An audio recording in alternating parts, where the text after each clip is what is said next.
Welcome everyone to the Georgia Smart Community Challenge Data Workshop. This year we get the chance to host it online because of everything that's going on.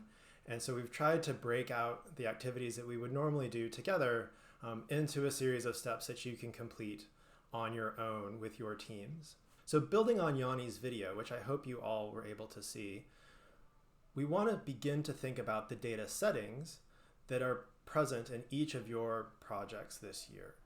And to help do that, we're going to use this workshop as a chance to build out the beginnings of a data use guide so that others, whether in your city or in the public that you're working with, are able to take and understand the data that you've produced and be able to use it effectively and appropriately long after the project may finish or as it continues to grow after this first initial year through the Georgia Smart Community Program.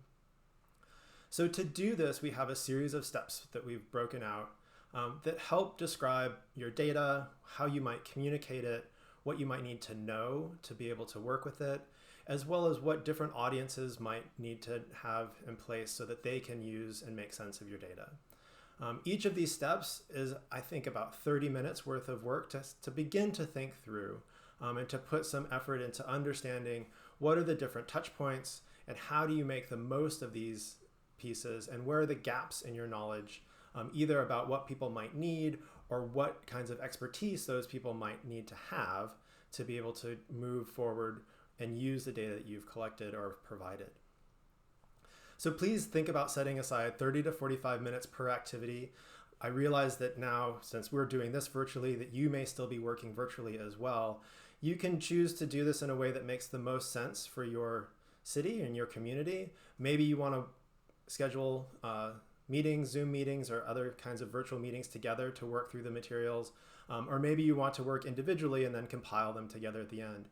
Whichever you decide is fine. The point is to really just begin thinking through each of these steps and starting to document the kinds of details you need so that you can, at the end, produce a data use guide that makes the most sense and serves your community effectively. So to do this, there's a set of things that are linked on the page here. There's a template, a slide template that we would like you to use as a place to hold and present all of the different steps that you produce. You can do this either through kind of directly adding the content to the slides kind of digitally, or if you would rather print out the worksheets and the guides that we have for you, you can take photos of those and add those to the slides as well.